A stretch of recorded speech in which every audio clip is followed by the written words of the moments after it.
Hello everybody, this is the QuickSmasherEXE, returning with yet another legendary Let's Play.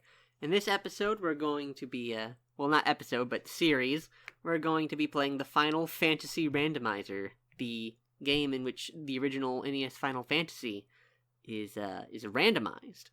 And we're going to go a bit over the settings that I'm going to be playing on before we jump into it.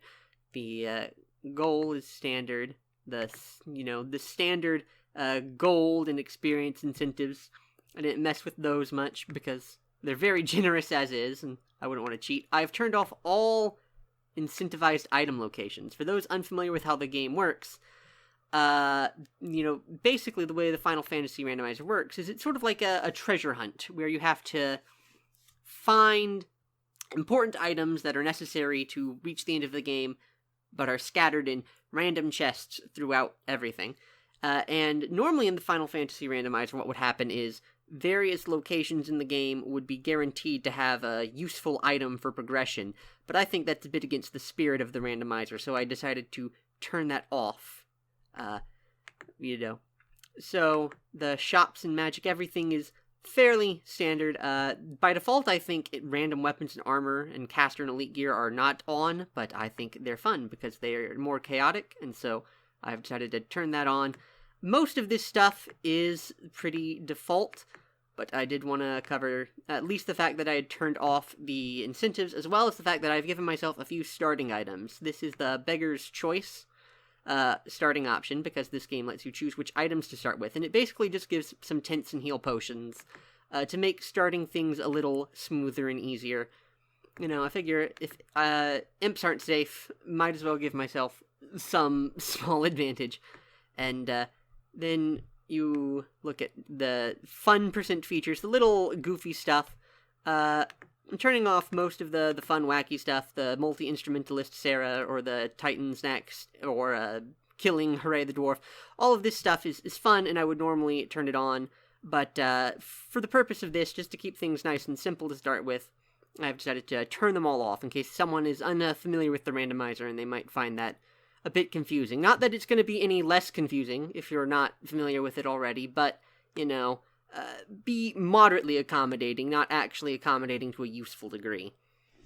And so we've also turned off all of the music because, I don't know what music I want to play, but I certainly would get sick of hearing the default music playing, especially if a randomized loop became the overworld theme. So we're just gonna also change the menu color to red, and that should cover most of our features. Here is our seed, and we're just going to make it a new random seed just to keep things all nice and randomized, and go right in with generating our ROM, and I will meet you all again when it's time to actually start playing the game.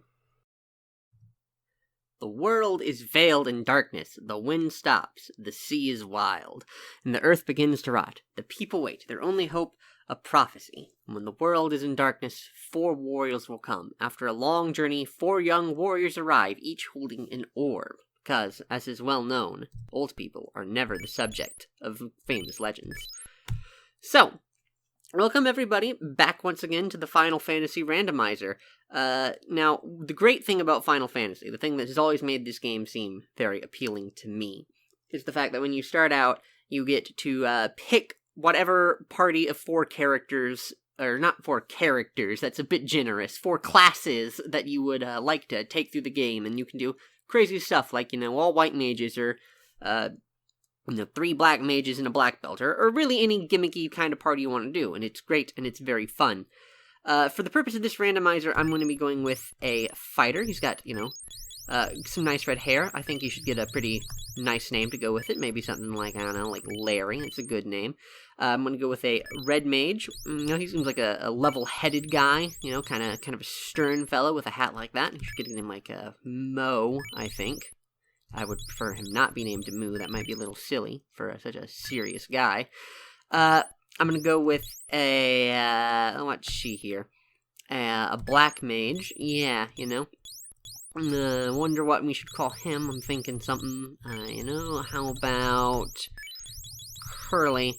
And to top it all off, we should go a white mage, and I think we'll name him chimp. There we go. A good adventuring party. I think this will be a pretty proper one. Alright, and now welcome to, the actual game. Let's go in and check the shops. The reason for this particular party, it's not the best party in vanilla Final Fantasy. Not the randomizer either, but Power Staff and the Wear Sword. Those are alright.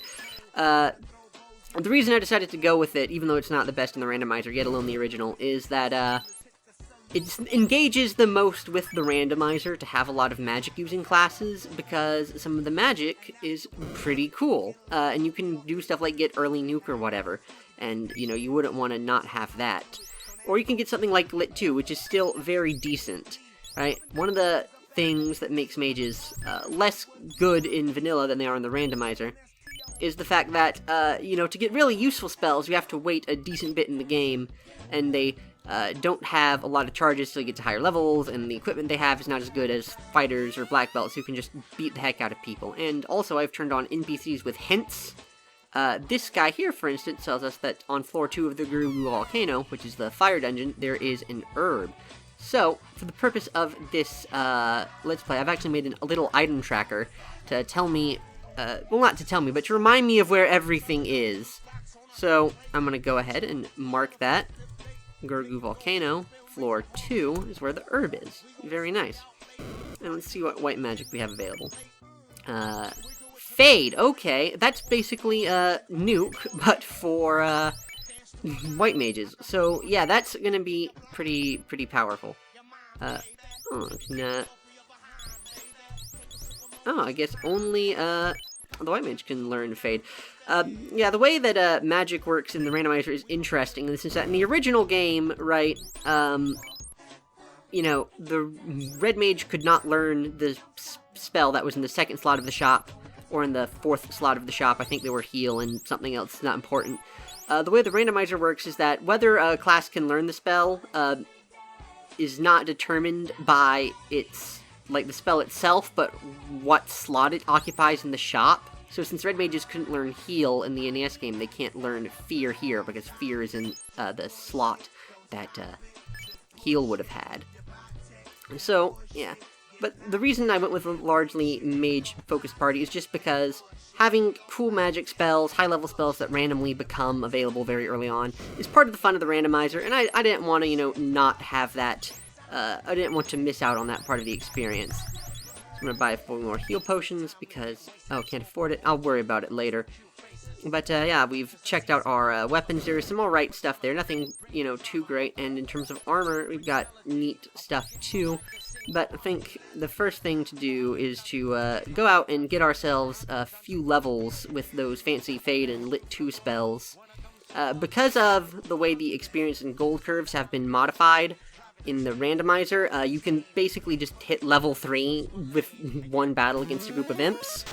Bam. And of course, as you can see, Fade is an extremely powerful spell. So that's going to make this game quite a bit easier than it would have been normally. And as I mentioned, everyone just instantly hits level 3. We get an alright amount of money, not enough to buy that Wear Sword. The Wear Sword is very expensive, which means it is, maybe not, strictly speaking, practical to, buy it. Especially because we might get some good equipment in the chests in the Temple of Fiends. Because, as in the original Final Fantasy, we are going to go and start by running over to the Temple of Fiends. We don't technically have to, because, by default, the randomizer builds this bridge for you, so you could go to Provoca.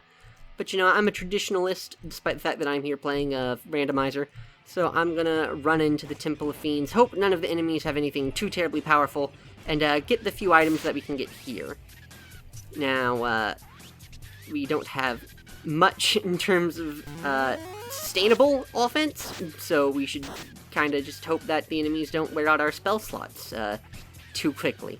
But we also get some nice levels in gold from one-rounding these scrubs. We get a tint, nice. The menu color is supposed to be red, but it really seems a bit more like a raspberry. And one of the other things that I've turned on in this game, and I'll preserve a Fade charge, why not, is that I've changed it so that if you cannot run from a battle, it is listed as wait instead of run. Normally that would be a run command in that battle. You can't run from it, so it's weight instead. And that's very convenient for me because it means I don't have to... Oh, Sunsword. Well, that's pretty nice. And we've gotten the canal as well, that we would normally get when you give the TNT to the fancy dwarf guy. But the Sunsword is basically one of the most powerful weapons in the game. It's like the best, like, non-legendary kind of weapon. I don't remember if you can get just one copy of it or not. See, the weird thing about me in the Final Fantasy is that I've beaten the Randomizer like 3 or 4 times, but have never actually beaten the vanilla NES game. Final Fantasy is one of those games that interests me a lot conceptually, but that was always a little grindy in execution. I really like the flexibility that you get with your initial party, but, you know, I never beat it. But with the Randomizer, you know, I don't know, it's brisk, I've got speed-up features, and I've got TNT. And you also get an item from Princess Sarah, and that's the crown. Okay, so that's actually quite a lot to add to my item tracker. The crown... from Princess Sarah, we've got that. The canal is from Temple of Fiends, we got that. And the herb we don't have, but we know where it is. And the TNT we've got from the king, and we have that. So yes, we actually have quite a few options have been made immediately available to us. We do not have the Mystic Key, unfortunately, so we cannot clear out all of the stuff here, but we have a decent number of things. And let's go buy some more tents, because one of the interesting things about Final Fantasy is that you can only save by using these tent items, so... You know, we want to be able to save before we, you know, enter a dungeon or find an enemy that happens to, you know, nuke for no particular reason. So... You know, it's good to be able to have that safety net available. And one of the things I think is very interesting about this game, as compared to, like, games that let you save freely, is that there is, you know, strategic risk-reward type decision-making in whether or not you want to, you know, save now and, you know, or you want to risk it and go further and potentially die. Because there is basically an associated cost to saving, but there's also potential losses. It might be smart, technically, to go to Matoya's cave, but I'm not going to worry about it. And see, the Sunsword is so powerful that it just destroys enemies, like, does damage comparable to these decently leveled spells, just because it's so good, even though the fighter himself is kind of weak. So, I mean, he's not weak. The fighter is a very strong class, but he's very low level. And, you know, I'm not going to worry about preserving spell charges, because we're right near Provoca anyway. And, of course, you know, when you blast the baddies, you get the experience points, and you always want to get more experience points. I mean, unless, you know, you just feel like you're making the game too easy, which, yeah, that's a definite thing that can happen, but it shouldn't be too much of a problem, because I'm very bad at video games. And, when you're bad at video games, you know, when most people say they're too easy, you think, ah yes, this is a good, solid challenge for my scrubbly talents. So let's check the shops around Provoca before we do any fancy pansion. So your Cure 3, Harm 3, Fog 2, and Fog is useless when you have Fog 2 because they occupy the same slots. But yeah, those are actually pretty good. I'm definitely excited to have 2 users of Cure 3. And I actually will have 3 when the knight promotes, or when the fighter promotes to knight, because then he can, you know, learn what level 1 through 3 white magic, I think, whereas ninjas get level 1 through 4 black magic. Harm is a bit specialized because it only hurts undead enemies, but it is like the only real non-fade offensive spells that white mages get. So, and do with what you got. And fast. Oh, wait, there was Temper in Corneria, wasn't there? And I didn't buy that. Temper is not nearly as important as... Oh, I, filled up his spell slots, didn't I? Magic. Yes, okay. You know what? Quick reset. Yeah, no, I think I would like to have, well, I mean, I'll at least check what there is to have there. Because, fast is very powerful. Wait, no, I can't run, sorry. Fast is very powerful because it doubles the number of hits that a character does, and in NES Final Fantasy, one of the great ways to increase your damage is to just massively increase the number of hits you have, go for more crit chances, all that, you know, good stuff. And we'll buy these, even though I don't really think I need the elemental coverage. So let's see here. You know, I think Harm 3 is probably not strictly necessary for the Red Mage, so we will actually get Fast instead. And Fog 2 is like, we probably don't need more than one use of Fog 2, because I don't think that stacks, but I'm not sure. We will certainly teach the Red Mage Cure 3, though, because having a little healing is never the worst idea. What's the magic on my White Mage? Cure 3, Harm 3, and let's get Fog 2. There we go.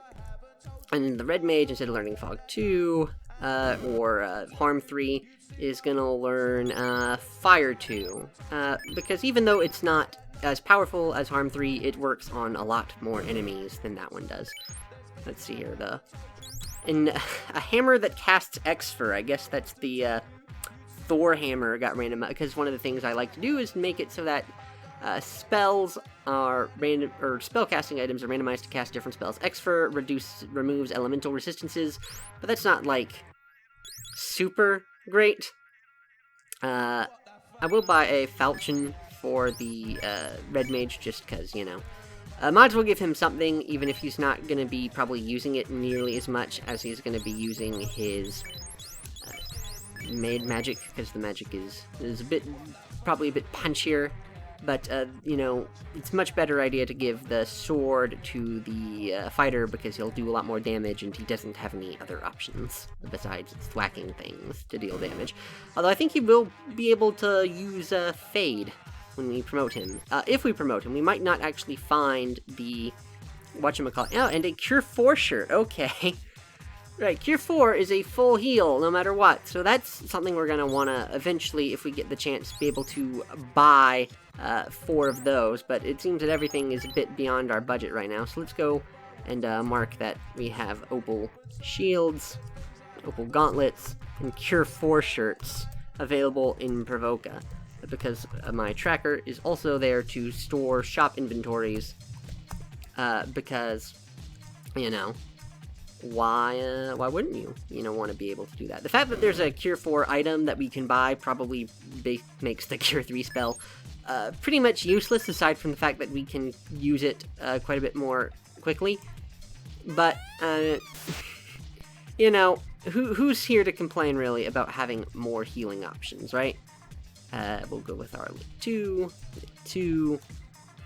and Fade, because you don't want to, why bother thinking too hard when you could just blast folks? And even a level 2 spell will pretty easily clear out the party of pirates, thus leaving us quite adequately able to procure Bicky's fancy item, and also another level up. So what you got for me, boy? The Rod, great, so that would allow us to go through Earth Cave, I think, but I don't think we can reach there without the ship.